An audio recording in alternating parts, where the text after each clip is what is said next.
So, January is over, and thank the Lord for that. It felt like the longest month in the entire world. Oh my God. Oh, thank God. Glad to see the back of it. But I thought I would do a January wrap-up as well as a February TBR, so you guys can get a little insight into my reading and reading tendencies at the moment. Yeah, so that's what we're going to do today. I will give you guys a summary of kind of how many books I've read, everything like that, and then I'll go into the actual books themselves. So let's start there. So in January, I read a total of 8 books, which puts me 6 books ahead of my yearly goal, which is 25 books, which now that I've read 8 books this month, I'm like, oof, have I set quite an achievable goal, like easily achievable. But I think January was just a really good reading month, and last year I only read like 20 books, like casually, so I didn't want to shoot too far into the future, so I set myself a target of 25 books, which if I kind of keep at the same pace, I will adjust. But it does put me 6 books ahead of my, like, where I should be, which is good. In total, I read 2,928 pages this month, which we love to see it. So yeah, that's kind of the stats of what I read this month, and let's get into the actual books themselves. So the first book I finished this month was actually a non-fiction read, and it was my only non-fiction read of the month. I was in a very fiction-y mood this month, so I only ended up reading this one, but it was a good one anyway. So the book that I finished first this month was Girl on Womanhood and Belonging in the Age of Black Girl Magic by Kenya Hunt. This book was such a nice book to start the month off on. It's kind of like a feminist's guide to kind of navigating life during the age of Black girl magic. So it talks a lot about kind of fitting in, belonging, finding your tribe. And the entire book is based off the premise of the use of the word girl, especially in African American vernacular English, and kind of the ebbs and flows of it. So kind of like the sisterhood that belongs in somebody being like, girl. I really, really enjoyed it, and it was quite nice because it had a very transatlantic approach to Black girl magic. So the author Kenya Hunt is American, but also moved to the UK to work at Vogue, I think it is. So it had a very nice transatlantic feel to it, and I really enjoyed it. It was written very recently. It came out at the end of 2020. I want to say it came out in November of 2020. And so it was definitely on my TBR for this year. And I really thoroughly enjoyed it. I gave it a 4 out of 5 stars. And I would really recommend if you just want something quite fun, lighthearted. It talks about the nitty-gritty stuff, but it's also very empowering and very... It's very much so not focused on the idea of Black girl magic per se, in terms of do you know how everybody's like, Black girl magic, yeah, oh my God, ride or die. But it focuses on kind of the family aspect of that, and then also kind of the intricacies of growing up within the age of Black girl magic. So really recommend it, would pick it up. So the next set of books I read exclusively, pretty much apart from the last book I finished this month, were all romance reads. Every single one of them. I read 6 romance reads this month, which we were really in our feels this month. If you watched my last one where I did a Black Joy reading vlog, 2 of them were mentioned in that one, but very much so this month was about kind of celebrating Black joy, Black romance. So all of the romance reads I read were actually written by women of colour, and focused around having kind of a woman of colour lead in the book, which thoroughly enjoyed it. So let's talk about some of those. So the first romance read that I read this month was The Proposal by Jasmine Guillory, which is number 2 in the Wedding Date series. I read these books all messed up, but it's fine because that standalones. They're not they don't follow each other, they just have similar characters occasionally here and there.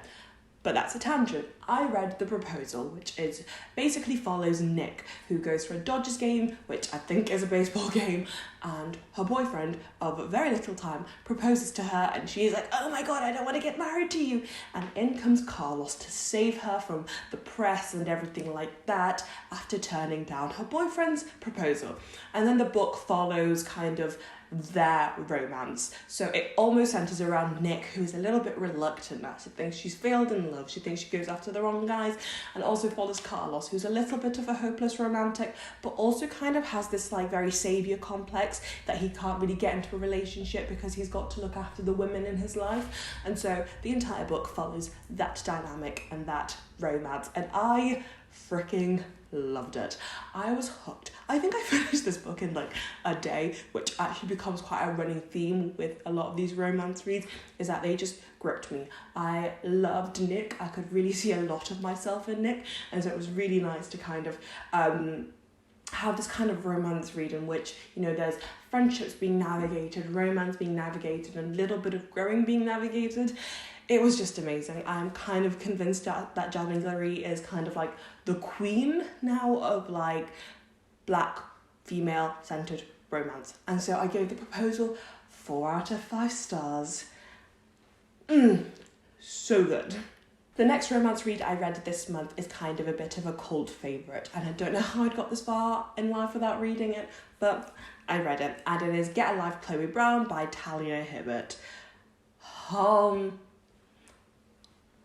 Oh my god, I have no other words to say besides that this read was spectacular. If you don't like romance reads, or you don't think they're kind of for you, read Get a Life, Chloe Brown. It basically follows Chloe Brown, who is kind of chronically ill and decides to move out and grow up a little bit, and she makes this list of things that so she can do to almost get a life, because she's a little bit boring, a little bit stagnant, a little bit, you know, stuck in her own ways a little bit. And so she creates this list to help her get a life, and one of them is moving out, and the building she moves into, her superintendent is called Red, and it basically follows their love story. And when I say I love this book, I mean, it is now like a ride or die from here. I loved the fact that like it followed a black woman who was chronically ill, because, you know, I think that's probably something I don't read a lot of. I also really like the fact that it's about growing up, but not in like the big dramatic ways that sometimes coming of age stories do. It's very much so like she's an adult, she's supposed to have done this kind of whole coming of age thing, but yet here she is still trying to do it, and I loved that aspect of it. I gave this book 5 stars out of 5. It was glorious. It was phenomenal. I want to read it again. I wish I could experience it for the first time again, because oh, was it spectacular. So because I loved Get a Life, Chloe Brown so much, it only made sense that I would go and read Take a Hint, Dani Brown, which is the next book in the series, also by Talia Hibbert.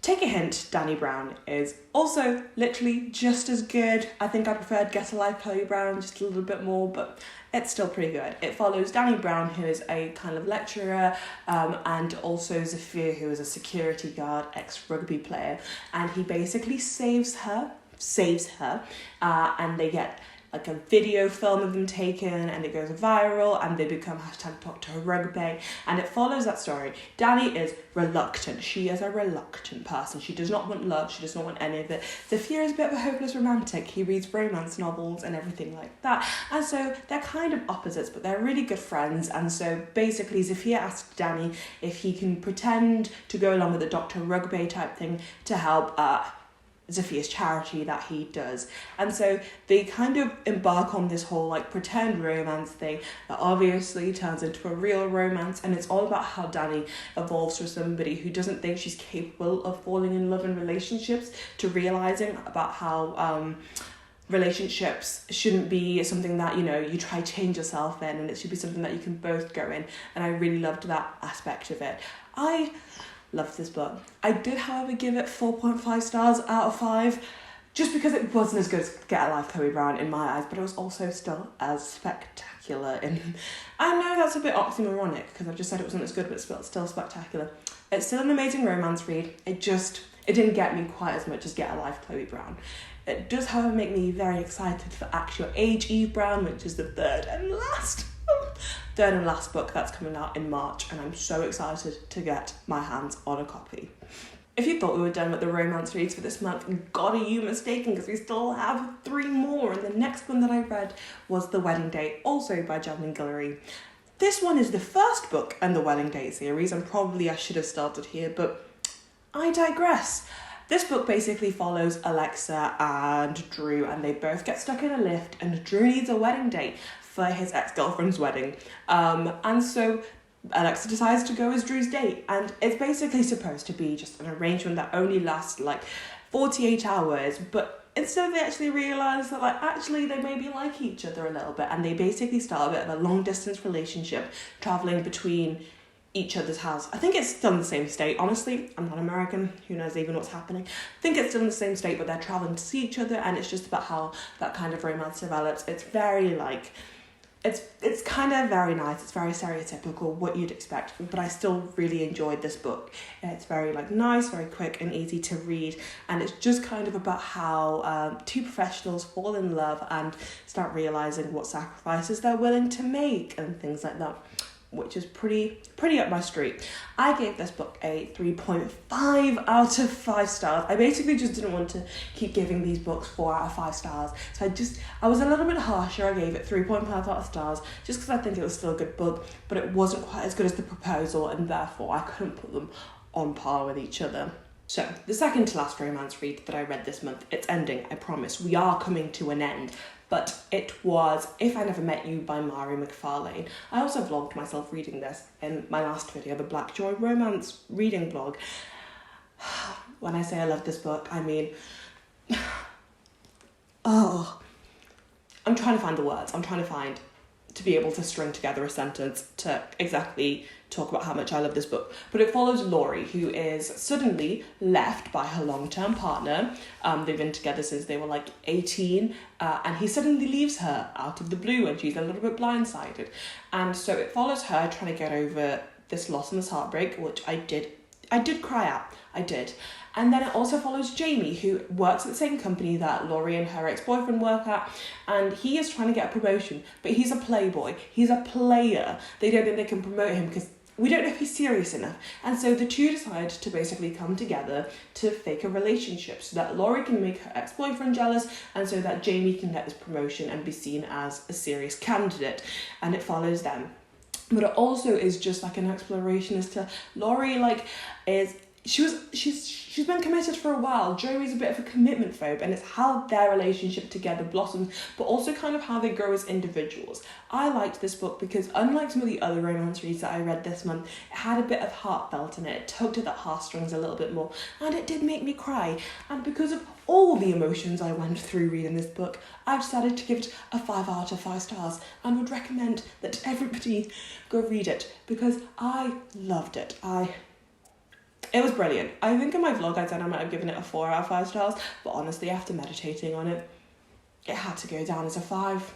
It just had to, you know?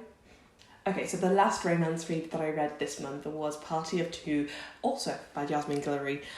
This is number 5 in the Wedding Date series. I've skipped 2 of the books in the middle, so I've skipped The Wedding Party and Royal Holiday. I'm about 11% of the way through Royal Holiday, but I wasn't really enjoying it as much as kind of the others, so I decided to put it on the back a little bit, and then I'll go back to it and pick it back up when I think I want to read it again.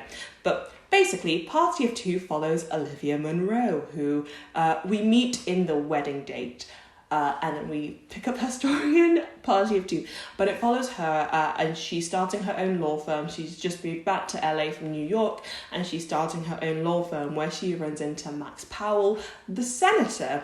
And it basically is about how this black woman starts dating this white senator, and they're romance together. Max is very impulsive. Olivia likes a bit of structure and planning, and it's about how those two people kind of come together to find their love and their romance and everything like that. I thoroughly enjoyed this. I read this in a day. I think it was less than a day. Started it in the evening, finished it in the morning. It was so good. I loved this book. This is probably my favourite one that I read. I know, bold, but it's probably my favourite one in the Wedding Date series that I read. And for that reason, I decided to give it a 4.5 out of 5. I know, she just loves the romance.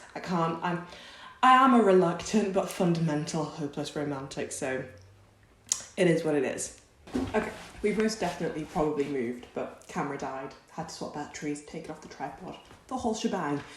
But it's fine, because we're moving on to the February TBR section of this video. I've got a few books that I'm really excited to read this month, and so I thought I'd talk you through some of the ones I'm planning on reading and hopefully we'll get to this month. So I've got 3 physical copies currently here to show you, and then we'll talk through some of the other ebooks and audiobooks and maybe 2 purchase books that I want to read this month. So let's go and start. And the first one for this month is this one, which is We Need New Names by No Violet Blue. I'm very excited to read this book because it is by a Zimbabwean author, and I'm pretty sure it's partly set in Zimbabwe.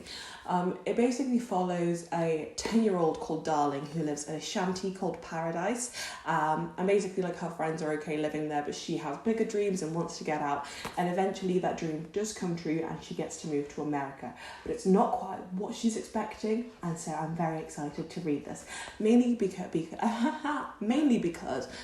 it's a diaspora novel. I'm part of the diaspora myself, and so I'm hoping this will be a relatable experience and a relatable read for me.